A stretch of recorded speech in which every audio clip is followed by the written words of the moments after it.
আসসালামু আলাইকুম। আমাদের হাতে রয়েছে একটি Xiaomi ব্র্যান্ডের ফোন। তো এই ফোনটি আমরা পাওয়ার প্রেস করতেছি ফোনটি অন করার জন্য। তো এখানে অন করার চেষ্টা হচ্ছে, তারপরেও কিন্তু দেখতে পাচ্ছেন এখানে কোনো কিছু আসতেছে না। তাহলে আমাদের এই ফোনটি ডেড হয়ে গেছে। সাধারণত একটি ডেড ফোন কিভাবে আপনারা স্টেপ বাই স্টেপ কাজ করবেন এই নিয়ে আমি অসংখ্য ভিডিও দিয়েছি। ইনশাল্লাহ আপনারা আর কি ধরনের ভিডিও চান ডেড ফোন নিয়ে অবশ্যই আমাকে জানাবেন। তো সাধারণত একটা ফোন যদি ডেড হয় আমরা সর্বপ্রথম চেক করব যে ব্যাটারি ঠিক আছে কিনা। অনেক সময় দেখা গেল ব্যাটারিতে চার্জ না থাকার কারণে হতে পারে সমস্যা, অথবা ব্যাটারি যে বিএসআই লাইনগুলো আছে এগুলো ঠিকভাবে যদি কানেক্টিভিটি না পায় তখনও কিন্তু এই ছোট্ট কারণে আপনার ফোনটি ডেড হতে পারে। ফার্স্ট অফ অল আমরা মাল্টিমিটার দিয়ে টেস্ট করব। এখানে মাল্টিমিটার আমরা ডিসি ভোল্টেজে রাখলাম এবং আমরা টেস্ট করে দেখছি যে এখানে ব্যাটারিতে পর্যাপ্ত পরিমাণ চার্জ আছে কিনা। দেখতে পাচ্ছেন 3.79 আছে। সাধারণত 3.7 হলে কিন্তু একটা ফোন সুন্দরভাবে চালু হয়। একটা ফোন চালু হওয়ার জন্য 3.7 ভোল্ট লাগে, এটা আমরা সবাই জানি। তো এখন আমাদের পরবর্তী ধাপে চলে যেতে হবে। যেহেতু ব্যাটারি কানেক্টর ফ্রেশ আছে তাই আমরা এটা ওয়াশ করি নাই।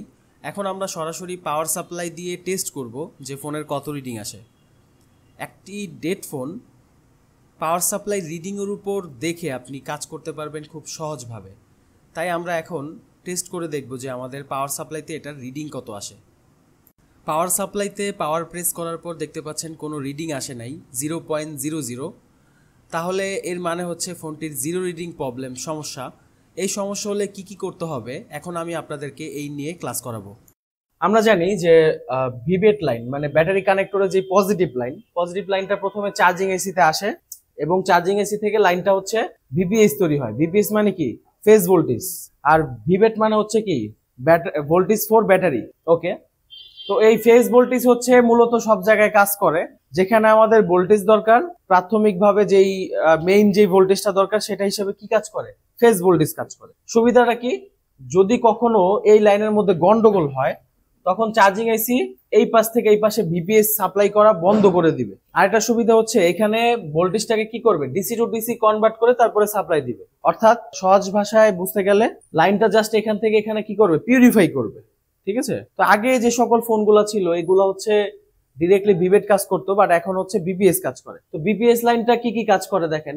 যেখানে মূলত ভোল্টেজ দরকার, মেইন ভোল্টেজ যে দরকার 3.7 যেটা ব্যাটারিতে থাকে বা 3.7 থেকে 4.1 পর্যন্ত, ওই ভোল্টেজটা হচ্ছে ভিভেটে যতটুকু থাকে এখানে ততটুকুই সে সাপ্লাই করে, বাট এটা কি করে? পিউরিফাই করে সাপ্লাই করে। তো এই বিপিএস লাইনটা পাওয়ার আইসিতে কাজ করে। পাওয়ার আইসি কি করে? প্রথমে ওর কাছ থেকে ইনপুট নেয়, নেয়ার পর সে আবার যখন আমরা সুইচ প্রেস করি, পাওয়ার সুইচ যখন আমরা ট্রিগার করি তখন হচ্ছে পাওয়ার আইসি সিপিইউ রে ভোল্টেজ দেয় এবং ফোনটার সাথে সাথে কি হয়? রানিং হয়ে যায়। এবং একটা ফোনের মধ্যে সিপিইউ হচ্ছে কি? মেইন সবকিছু, এটাই হচ্ছে কি? ব্রেইন ফোনের। আচ্ছা, তারপর এই বিপিএস লাইনটা হচ্ছে লাইট আইসিতে কাজ করে, কারণ লাইট আইসিতে বেশি পরিমাণ ভোল্টেজ প্রয়োজন হয়, গ্রাফিক আইসিতে বেশি পরিমাণ ভোল্টেজ প্রয়োজন হয়, যার কারণে গ্রাফিক আইসিতেও কাজ করে, 2G আইসি 4G আইসি বা ওয়াইফাই আইসিতেও কি কাজ করে।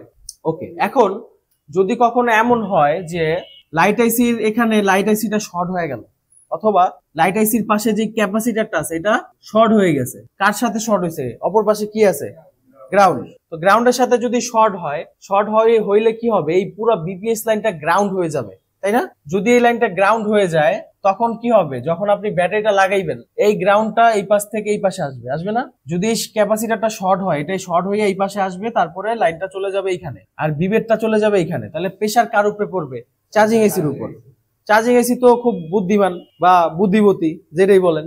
চার্জিং এসি সে হচ্ছে লাইনটাকে ডিসকানেক্ট করে দিবে। যদি স্যামসাং ফোন হয়, স্যামসাং ফোনে হচ্ছে টোটালি 100% এর মধ্যে হয়তো 1-2% ডিসকানেক্ট কম করে। ঠিক আছে, মানে একটু লাইন সাপ্লাই দেয়, হালকা দেয়। আর যদি নর্মালি এমআই ফোন হয়, ওপ্পো ফোন হয়, ভিভো ফোন হয়, কিছু ফোন আছে যেগুলো হচ্ছে টোটালি এই পাশ থেকে লাইন বন্ধ করে দিবে যদি শর্ট হয়। কিছু ফোন আছে যেগুলো শর্ট হওয়ার পর যদি কখনো বিপিএস লাইন শর্ট হয়, পাওয়ার সাপ্লাইতে লাগাইলে আমরা অটোমেটিক্যালি 2, 3, 5, 10 এরকম অটো রিডিং পাবো। পাওয়ার প্রেস করা ছাড়াই কি অটো রিডিং আসবে। আবার কিছু ফোন আছে কোনো রিডিংই আসবে না, 0-0। কেন 0-0? এই চার্জিং এসি এই পাশ থেকে এই পাশে কোনো টোটালি জিরো ভোল্টেজ, কোনো সাপ্লাই দিবে না। ঠিক আছে, কিছু চার্জিং এসির ক্ষেত্রে। আবার কিছু চার্জিং এসি আছে যেগুলো হচ্ছে যদি এখানে শর্ট হয় তবুও সে এই পাশ থেকে এই পাশে হালকা পরিমাণে ভোল্টেজ সাপ্লাই দিয়ে থাকে। যদি আমাদের একটা ফোন ডেড হয়, সর্বপ্রথম আমরা চেক করব হচ্ছে এই ফোনটার আমরা চার্জে লাগিয়ে চেক করব। এমন হইতে পারে যে আমাদের এই ট্রিগারের যে লাইনটা, পাওয়ার আইসি থেকে যে সুইচের মধ্যে যে লাইনটা গেছে, যেটা হচ্ছে আমাদের পাওয়ার বাটন, এই পাওয়ার বাটনে কি সমস্যা থাকতে পারে। তো চার্জে লাগাইলে তো অবশ্যই লগো আসবে বা সিগন্যাল আসবে, তাই না? যদি আসে তাহলে কি সমস্যা? পাওয়ার বাটনের সমস্যা বা পাওয়ার বাটনের সেকশনের সমস্যা। আর যদি এখানে চার্জে লাগানোর পরও না হয়, সেক্ষেত্রে আমাদের পরবর্তী স্টেপ হচ্ছে বিপিএস লাইন চেক করতে হবে। আপনি মাল্টিমিটার বাজার মোডে ধরবেন, ধরার পর একটা লাইন আপনি রাখবেন কোথায়? গ্রাউন্ডে রাখবেন, ঠিক আছে? একটা লাইন কোথায় রাখবেন? গ্রাউন্ড নেগেটিভে রাখবেন। এবং আরেকটা লাইন আপনার ধরতে হবে চার্জিং এসির পাশে অবশ্যই একটা কয়েল থাকে, ওই কয়েলের এখানে ধরবেন, দুই পাশের মধ্যে যে কোনো এক পাশ ধরলে কি হবে, যদি লাইনটা শর্ট হয়, এই লাইনটা যদি গ্রাউন্ড হয়ে থাকে তাহলে কি আসবে? বিপ আসবে। কেন বিপ আসবে? আমার এটা গ্রাউন্ড, এই গ্রাউন্ডটা এখানে ধরলে এটা এই পাশে চলে আসতে পারবে নিমেষেই, কারণ ক্যাপাসিটার শর্ট। তো এইখান থেকে এই পাশে গ্রাউন্ড প্রবেশ করলে গ্রাউন্ডটা চলে আসবে এখানে, নাকি? আমি যদি এখন কয়েলের এই পাশে ধরি এবং অপর পাশে যদি আমার গ্রাউন্ড থাকে তাহলে কি আসবে? পিপ আসবে। বা আমি যদি এখানে ধরলাম, গ্রাউন্ডে ধরছি সাপোজ, আর আরেকটা লাইন ধরছি কোথায়? কয়েলে, এই লাইনটা এখান থেকে এই পাশে চলে আসবে এবং এই গ্রাউন্ডটা এই পাশে চলে আসলে কি হবে? বিপ আসবে। সাধারণত বিপ আসা যাবে না যদি ভালো ফোন হয়, আর যদি বিপ আসে তাহলে কি? BPS line short. আমাদের যদি বিপিএস লাইন শর্ট হয়, আমরা এখানে শর্ট কিলার লাগিয়ে দিব। যেই সেকশন গরম হয়, আমাদের ফোনের মধ্যে বিভিন্ন সেকশনে বিপিএস কাজ করে, ঠিক আছে? ফ্ল্যাশ লাইট আইসিতে বিপিএস কাজ করে, লাইটিং আইসি, গ্রাফিক আইসি, 2G 4G ওয়াইফাই, যেখানে মূলত ভোল্টেজ দরকার সেখানে কি বিপিএস কাজ করে। তো আমরা জাস্ট এখানে শর্ট কিলার লাগাইয়া দেখবো যে বোর্ডের মধ্যে কোন সেকশনটা গরম হয়। যদি দেখি যে আমাদের 4G আইসি গরম হয়, তাহলে কি করতে হবে? আপনি 4G আইসির আশেপাশে ধোয়া থেরাপি দিয়ে আবার শর্ট কিলার লাগিয়ে দেখবেন যে এক্স্যাক্টলি কোনটা সমস্যা। হইতে পারে 4G আইসি নষ্ট, হইতে পারে পাশের একটা যে ক্যাপাসিটার আছে বা অন্যান্য ক্যাপাসিটার শর্ট হইতে পারে। তো আপনি অবশ্যই হচ্ছে দ্বিতীয় স্টেপে কি করবেন? চার্জে লাগানোর পর না হলে দ্বিতীয় স্টেপ আমরা বিপিএস চেক করব। বিপিএস চেক করার পরও যদি না হয়, সেক্ষেত্রে আমাদের পাওয়ার আইসির পাশের বুট সিকোয়েন্স মাপতে হবে। সহজ কথায়, যে কোনো ফোন যদি আপনি বুট সিকোয়েন্স মাপতে চান, একটা ফোন ব্যাটারি খোলা অবস্থায় চার্জে লাগাইয়া পাওয়ার আইসির আশেপাশের যে কম্পোনেন্ট গুলো থাকে, বাক কয়েল থাকে, ক্যাপাসিটার থাকে, এর আশেপাশে আপনার ভোল্টেজ মাপতে হবে, হট টেস্টিং করতে হবে। হট টেস্টিং কিভাবে করে আপনারা সবাই জানেন। এখান থেকে হচ্ছে 20 ভোল্টের আইখা, তারপর আমি পাওয়ার আইসির আশেপাশে ভোল্টেজ টেস্ট করব। কিভাবে? চার্জে লাগানো অবস্থায়, ব্যাটারি খোলা অবস্থায়, তখন ফোনটা কি থাকে? অ্যালিভ থাকে, চালু থাকে, ঠিক আছে? যদি দেখি যে আমরা 5-6 রকমের ভোল্টেজ পাওয়া যায়, যেমন 1.2, 1.8, 2.8, 2.2, ঠিক আছে? তারপর হচ্ছে ধরেন 3.3, 3.7, এমন যদি 5-6 রকমের ভোল্টেজ পাওয়া যায়, তাহলে আমাদের পাওয়ার আইসি বুঝতে হবে কি ভালো, ঠিক আছে? পাওয়ার আইসি ভালো হলে আপনি আগে সিপিইউ রিবুল করে দেখবেন। এমন হইতে পারে পাওয়ার আইসি ভালো আছে, সিপিইউর মধ্যে হচ্ছে ঝামেলা, সিপিইউ পাওয়ার আইসির যেই ভোল্টেজের লাইনগুলো এগুলো সে রিসিভ করতে পারে না, যার কারণে আমরা পাওয়ার প্রেস করলে আমাদের বিপিএস লাইন তো যদি ভালো থাকে, পাওয়ার আইসির ভোল্টেজ যদি সবকিছু ওকে থাকে, তাহলে সমস্যা কোথায়? সিপিইউ ভোল্টেজ সে রিসিভ করতে পারে না, তাই না? তখন আমাদের সমস্যাটা সিপিইউ থেকে হতে পারে।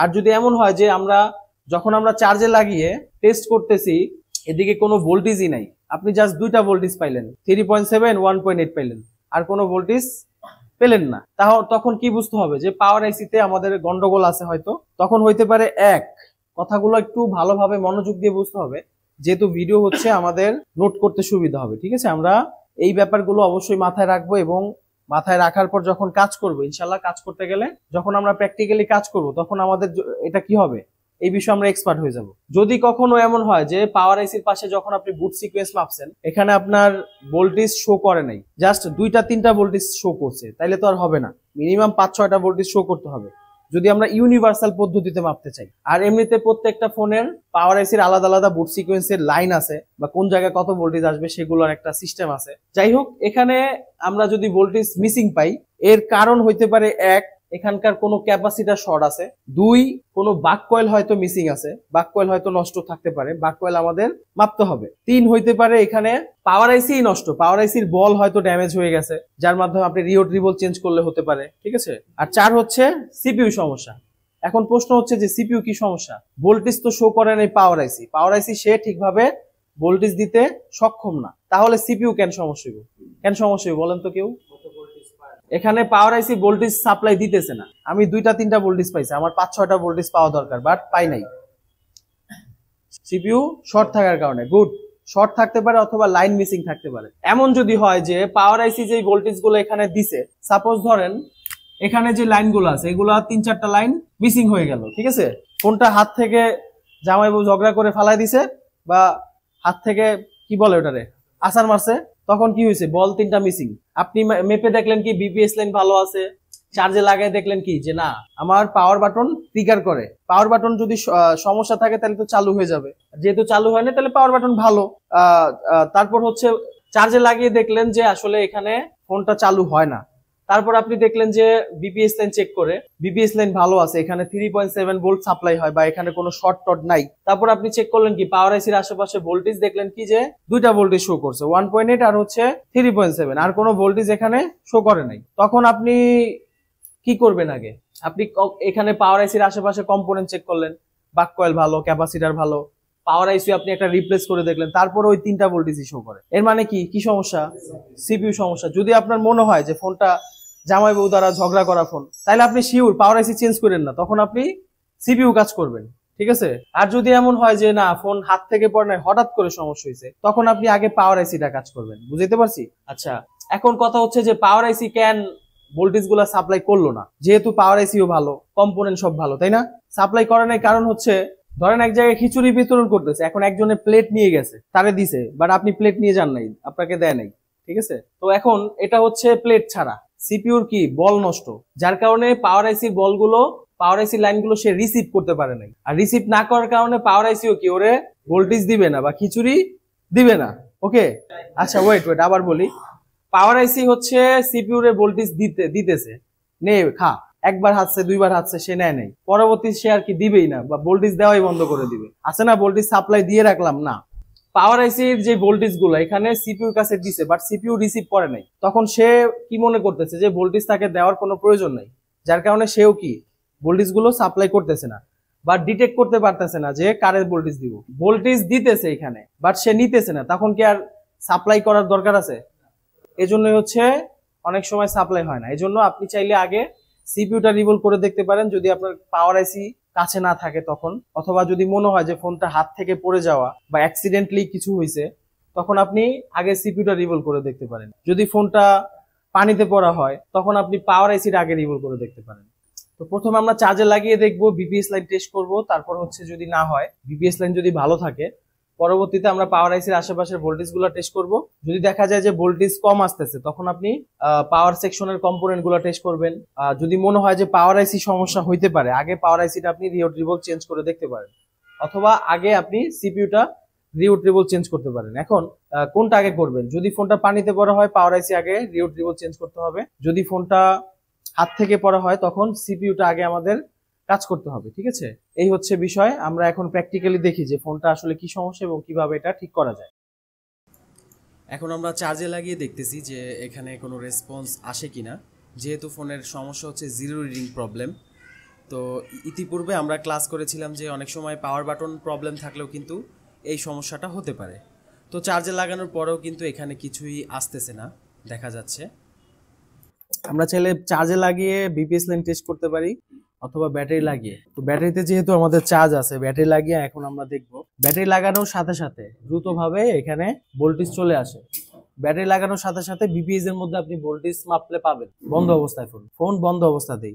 তাহলে আমরা এখানে ডিসি ভোল্টেজে রাখার পর এখানে আমরা একটা লাইন গ্রাউন্ডে রাখলাম আর একটা লাইন বিপিএস এ রাখলাম, এখানে কোনো ভোল্টেজ শো করছে না, তাহলে এখানে ভোল্টেজ সাপ্লাই হয় নাই।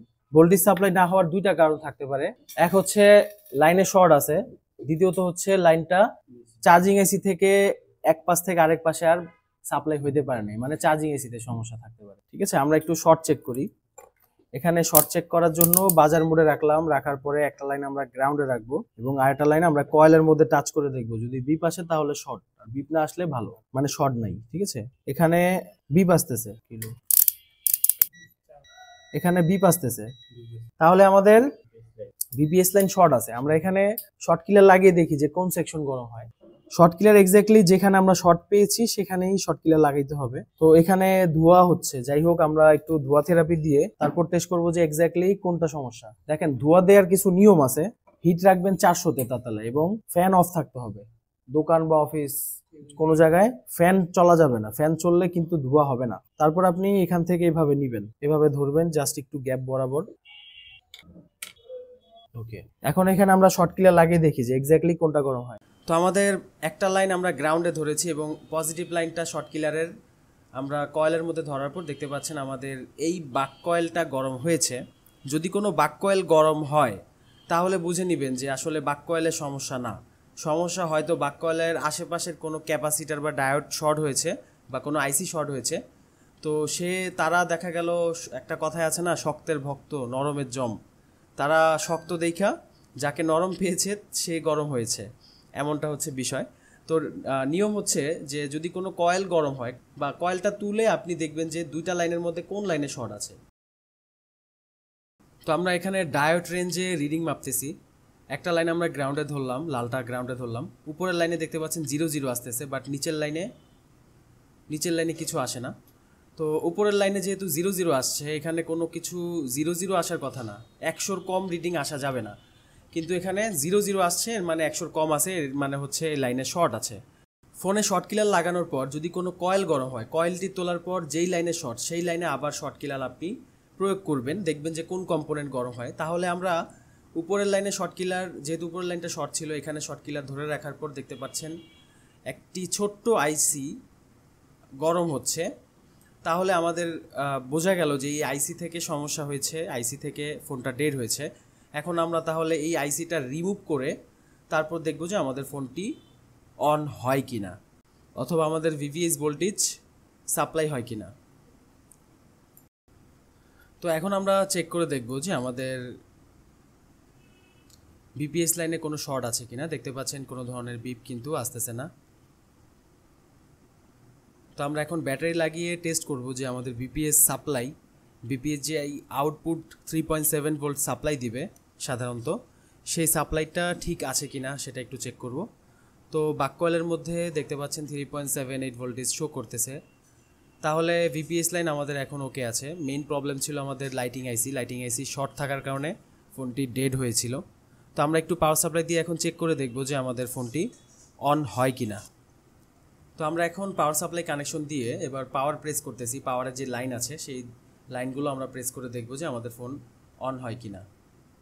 এখানে আমি পাওয়ার প্রেস করতেছি, গ্রাউন্ড এবং পাওয়ারের লাইন টাচ করে দেখতে পাচ্ছেন 7, 8, 10, 12, আবার 12, 15, 13, 9, 20, 25, 30, 40 রিডিং চলে আসছে। যদি এরকম রিডিং দেখেন তাহলে বুঝতে হবে ফোনটি অন হয়ে গেছে। রিডিং এক জায়গায় স্থির থাকবে না, যদিও এক জায়গায় স্থির থাকে আবার আরেক জায়গায় ট্রান্সফার করবে, রিডিং একটু পরপর চেঞ্জ হবে, তাহলে বুঝতে হবে আমাদের ফোনটি অন হয়ে গেছে। তো আলহামদুলিল্লাহ ফোনটি আমাদের অন হয়ে গেছে। এবার আমাদের লাইটিং আইসিটি চেঞ্জ করলে সমাধান হয়ে যাবে। আপনি অবশ্যই লাইটিং নিয়ে ভিডিও পাওয়ার জন্য আমাদের এই ভিডিওতে 500 লাইক যদি হয়, ইনশাল্লাহ আমরা খুব দ্রুত লাইটিং নিয়ে একটি সুন্দর ভিডিও আপনাদের সামনে উপস্থাপন করব। সেই পর্যন্ত ভালো থাকবেন সবাই। আসসালামু আলাইকুম।